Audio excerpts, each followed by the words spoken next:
प्रिय विद्यार्थियों, नमस्कार। एनसीईआरटी गणित कक्षा 10वीं में आपका स्वागत है। आज हम लोग प्रश्नावली 2.2 का पहला क्वेश्चन कर रहे हैं, जिसमें दिया गया है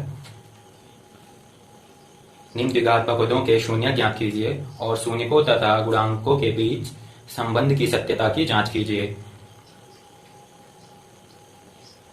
तो इसमें हम लोग इसका पहला क्वेश्चन करेंगे सबसे पहले, जो कि है एक्स का वर्ग माइनस 2x माइनस 8। तो ये जो है दिया गया है एक बहुपद है और इसमें हमें शून्य ज्ञात करना है और बाद में इसकी जांच भी करनी है। तो सबसे पहले हम लिखेंगे कि दिया गया बहुपद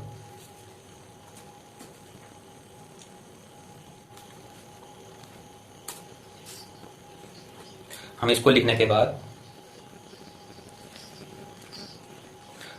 अब हमें शून्य ज्ञात करना है। तो शून्य क्या होता है, सबसे पहले मैं ये बता देता हूं कि शून्य एक ऐसा मान होता है जिसे उस बहुपद में रख देने पर वह बहुपद शून्य हो जाता है, तो उसे हम शून्य बोलते हैं। तो हम किसी भी बहुपद का शून्य कैसे निकालते हैं, इसको आप बड़े ही ध्यान से आपको समझना है और देखना है कि किस तरीके से इसकी मेथड क्या है। इसके लिए हम लोग रफ पेपर का यूज करेंगे और देखते हैं बहुपद का शून्य किस तरह से निकालेंगे। तो आपको ध्यान से देखना है। जब भी बहुपद दिया गया हो, कोई भी जो अचर पद होता है, ये लास्ट वाली संख्या जो होती है, इसका गुणा आपको एक्स वर्ग के गुणांक में कर देना है। तो एक्स वर्ग का गुणांक 1 है, जहां कुछ भी ना लिखा हो वहां एक्स वर्ग का गुणांक 1 माना जाएगा। तो अचर राशि यानी लास्ट वाली संख्या का गुणा आपको एक्स वर्ग के गुणांक में कर देना है। तो 8 एकम 8, यहाँ पर एक्स वर्ग जो लिखा है, इसके सामने कुछ भी ना लिखा हो तो 1 माना जाता है। तो इस तरीके से ये हमारा बहुपद हो जाएगा।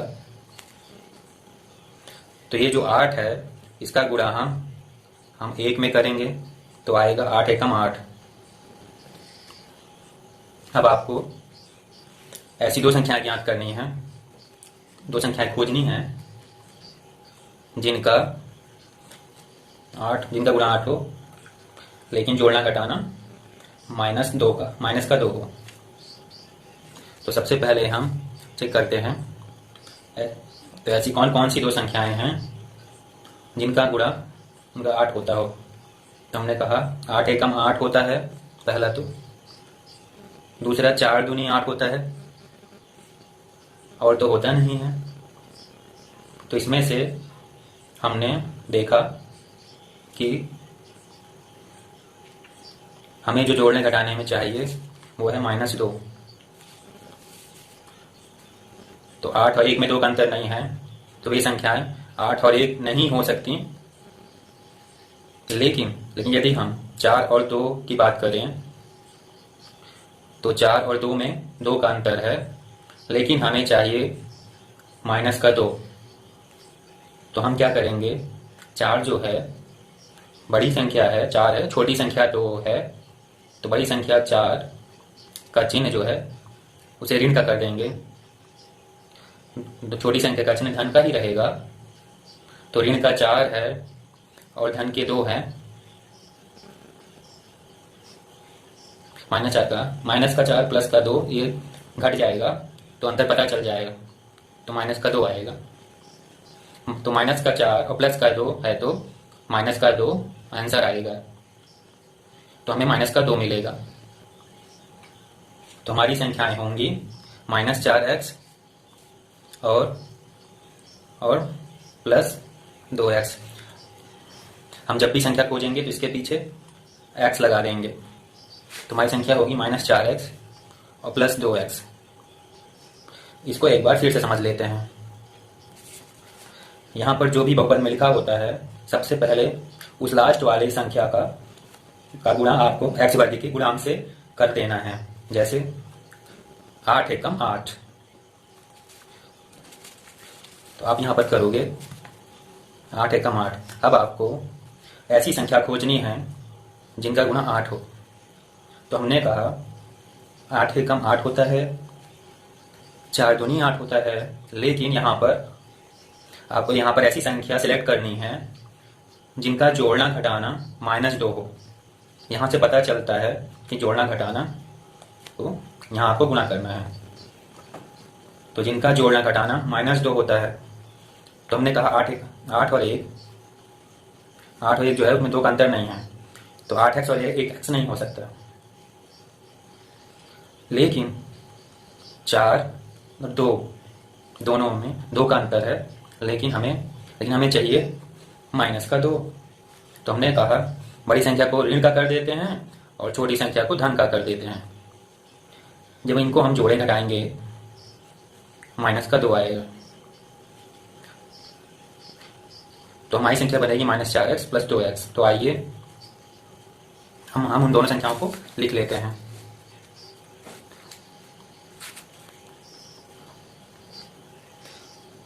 x वर्ग -4x + 2x, -8 को ज्यों का त्यों लिख देते हैं। यहाँ पर हम बराबर लगा सकते हैं। अब इसके बाद यहाँ पर आप देख रहे होंगे कि आपके पास 4 पद हो गए हैं। 1 2 3 4, 4 पद हो गए हैं। तो आपको क्या करना है, दो पदों में से अलग अलग कॉमन निकालना है। जैसे यहाँ पर हमारे पास 4 पद हैं, उन चारों पदों में से हम कॉमन निकालना चाहें तो यहाँ पर देखते हैं। सबसे पहले 2 पद हैं, x वर्ग -4x, और ये अलग है 2x - 8। आप देख रहे हैं मैंने ये चारों पदों को 2 के फॉर्म में अलग अलग लिख दिया है। अब हमें इन 2 में से अलग कॉमन निकालना है, इन 2 में से अलग कॉमन निकालना है। तो सबसे पहले हम कॉमन कब निकाला जाता है, ऐसी संख्या कॉमन निकाली जाती है जो दोनों के पास होती है। यहाँ पर हम देख सकते हैं कि इसके पास x का वर्ग है, इसका मतलब इसके पास x 2 हैं, x और x का वर्ग, तभी तो ये x वर्ग हुआ। इसके बाद 4 है, इसके पास भी x है। तो कुल मिला के देखा जाए, इसके पास भी x है, इसके पास भी x है। तो हम यहाँ से x कॉमन निकालेंगे, तो फिर क्या बचेगा वो हम ब्रैकेट में लिखते हैं। ये x जो कॉमन है या उभयनिष्ठ निकाला है, तो फिर इन दोनों के पास क्या बचा तो उसको हम देखते हैं। देखिए इसके पास 2x थे, हमने एक कॉमन निकाल लिया, तो इसके पास एक x बचा। माइनस लगा तो माइनस लगा देंगे।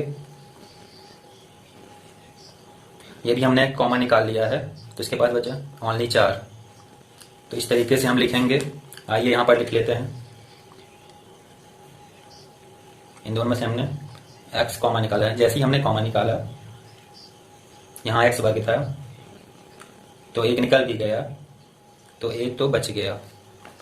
माइनस लगा है तो माइनस, यहाँ हमने x कॉमन निकाला है, तो ये बचता है 4। अब इन दोनों में से दोनों का अलग से कॉमन निकालना है।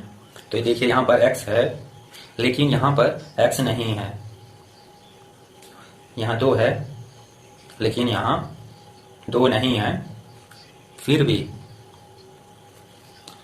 2 का जो है यहाँ 8 है, और यहाँ पर 2 का भाग 8 में चला जाएगा, तो हम 2 का हम निकाल सकते हैं।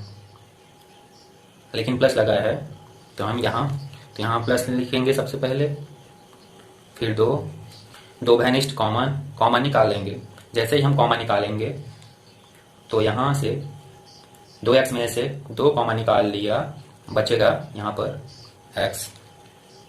माइनस लगा है तो माइनस, 2 चौके 8, जितनी बार भाग जाएगा या वो यहाँ पर लिख देंगे इस तरीके से। इसके बाद आगे बढ़ते हैं। हम देखते हैं कि हमारे दो ब्रैकेट एक से हैं। ये ब्रैकेट और ये ब्रैकेट समान होने चाहिए। यदि ये समान नहीं है तो ये समझ जाइए कि कहीं पर गड़बड़ हो चुकी है। तो ये ब्रैकेट अभी समान आए हैं, इसलिए सवाल सही जा रहा है। तो अब इसके बाद आपको क्या करना है, इन दोनों में से आपको उभयनिष्ठ लेना है। x ऋण 4 दो बार लिखा है, तो आप इसको एक बार लिख दोगे x ऋण 4। इसके बाद जो x धन 2 लिखा है, इसको जो ब्रैकेट के बाहर है इसको दूसरे ब्रैकेट में लिख लेंगे x धन 2। और ये गुणनखंड आ जाएंगे इस वाले बहुपद के। अब गुणनखंड से हमें शून्य निकालना होता है, तो इसके बराबर में हम 0 लेंगे, इसलिए हम लिखेंगे x ऋण 4 बराबर 0। बीच में हम लिखेंगे या, आपको हिंदी में लिखना है, और x प्लस 2 बराबर 0। इस तरीके से मैंने क्या किया है, x ऋण 4 के बराबर भी 0 लिया है और x प्लस 2 के बराबर भी 0 लिया है। आपको भी इसी तरीके से करना है। इसके बाद जो माइनस का 4 है, ये बराबर के इस तरफ जाएगा, पक्षांतर होगा इसका, तो ये प्लस का हो जाएगा। तो x बराबर हमें मिलेगा, माइनस का 4 इस तरफ आया तो प्लस का हो गया, तो एक शून्य हमें ये मिल गया। या यहाँ पर देख लेते हैं, प्लस का जो 2 है या जो प्लस 2 है, इसका हम पक्षांतर करते हैं, बराबर किस तरफ करते हैं। जब पक्षांतरण होगा तो 0 अपने आप ही हट जाएगा। यहाँ भी वही हुआ है, 0 अपने आप ही हट गया है, माइनस का 4 इस तरफ आया तो प्लस का 4 हो गया। तो यहाँ पर हम देखेंगे प्लस 2 है, इसका हम पक्षांतरण करेंगे, इस तरफ करेंगे, हो जाएगा माइनस का 2, क्योंकि चिन्ह बदलते हैं पक्षांतर में। तो यहाँ आप देख सकते हो कि 2 शून्यक मिले हैं। तो यहाँ आप देख सकते हो कि यहाँ पर 2 शून्यक मिले हैं, एक मिला है 4 और दूसरा मिला है -2। तो ये बहुपद के शून्यक हैं, तो हम इसको लिखेंगे, अतः बहुपद के शून्यक 4 और ऋण 2 हैं। ये शून्यक मिल चुके हैं। इसके बाद हम लोग इनमें इनकी जांच करेंगे और एक एक करके हम देखेंगे कि ये सही है या नहीं। तो चलिए हम इनकी जांच करते हैं। तो आप यहाँ पे साइड हेडिंग डाल दोगे, जांच। इसके बाद शून्यों की जांच करने के लिए आपको एक फार्मूला याद रखना है, वो होता है, मैं यहाँ पर लिखता हूँ, शून्यों का योगफल। ये एक फार्मूला है, ये हर क्वेश्चन में लगेगा। एक इस तरीके के जितने भी प्रश्न होंगे जांच करने वाले, सभी में ये फार्मूला लगेगा, तो आप इसको याद कर लीजिए। शून्यों का योगफल बराबर ऋण x का गुणांक बटे x वर्ग का गुणांक।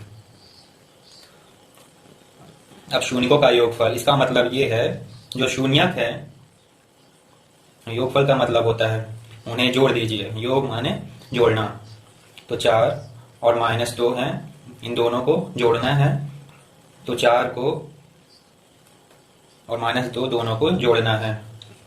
तो हमने 4 और -2 दोनों का योग कर दिया, बराबर। इसको आपको ज्यों का त्यों लिखते जाना है, ऋण x का गुणांक बटे x स्क्वायर का गुणांक। इसके बाद आपको क्या करना है, प्लस माइनस का माइनस ही हो जाएगा, क्योंकि असमान चिन्ह जब भी होते हैं तो ऋण बनेगा, और समान चिन्ह जब भी बने तो धन बनेगा। तो ये अलग अलग चिन्ह है, तो ये ऋण बनेगा 2 और 2 बराबर। इसको आपको एक बार क्यों का क्यों लिख देना है। इसके बाद यहाँ से 4 में से 2 चला जाएगा तो बचेगा 2 बराबर। इसको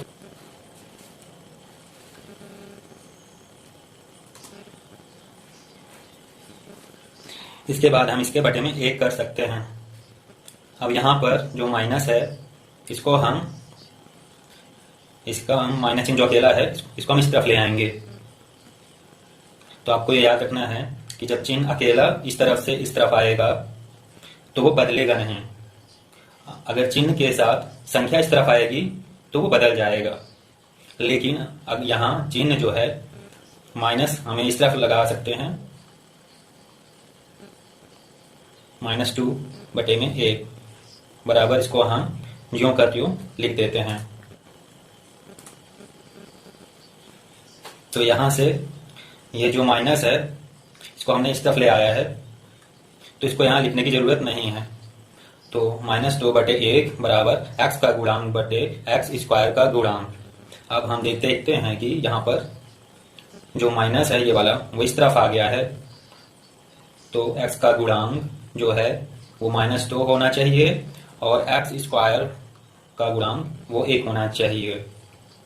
तो आइए हम देखते हैं हमारे क्वेश्चन में x का गुणांक -2। प्रश्न में चलते हैं। हमारा क्वेश्चन था तो यहाँ पर x का गुणांक -2 है। इससे जांच होती है कि ये शून्यक सही है। इसके बाद नीचे बात जो दिया है x² का गुणांक 1 होना चाहिए। तो चलिए हम देख लेते हैं। x² का गुणांक जो है वो कुछ भी नहीं लिखा है, इसका मतलब है 1 ही होता है। हमने शून्यकों के योगफल के जरिए जांच कर ली है। अब हम शून्यकों का गुणनफल उसका भी फार्मूला आपको याद करना पड़ेगा। उसके जरिए देखते हैं ये सही बैठता है कि नहीं। तो आइए अब हम लिखते हैं शून्यकों का गुणनफल। शून्यकों के गुणनफल का फार्मूला होता है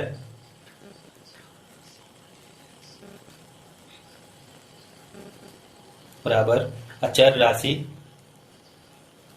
बटे x² का गुणांक। तो इस फार्मूले को भी आप याद कर लीजिए। गुणनफल और योगफल दोनों फार्मूले आपको आने चाहिए। शून्यकों का गुणनफल तो हमारे शून्यक थे 4 और -2, आपको याद होगा। तो 4 गुणनफल लगा दिया और यहाँ पर लिख देंगे -2 बराबर अचर राशि बटे x² का गुणांक। इसको हम ज्यों का त्यों लिख देंगे। इसके बाद इसका गुणा करेंगे तो यहाँ पर कोई भी चिन्ह नहीं है तो प्लस का माना जाता है और ये माइनस का है। तो प्लस और माइनस दोनों अलग अलग चिन्ह हैं, यानी कि असमान चिन्हों में ऋण बनता है। और 4 दूनी 8, तो धन और ऋण का ऋण, प्लस माइनस का माइनस, और 4 दूनी 8 -8 हो गया बराबर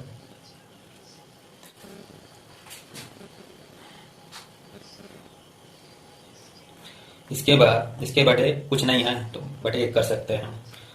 तो अचर राशि -8 होना चाहिए और x² का गुणांक 1 होना चाहिए।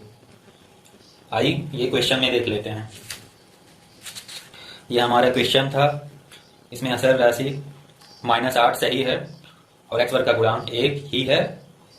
तो इस तरीके से हमारे जो शून्यक है वो सही बैठते हैं और इस तरीके से इसकी जांच भी हो जाती है।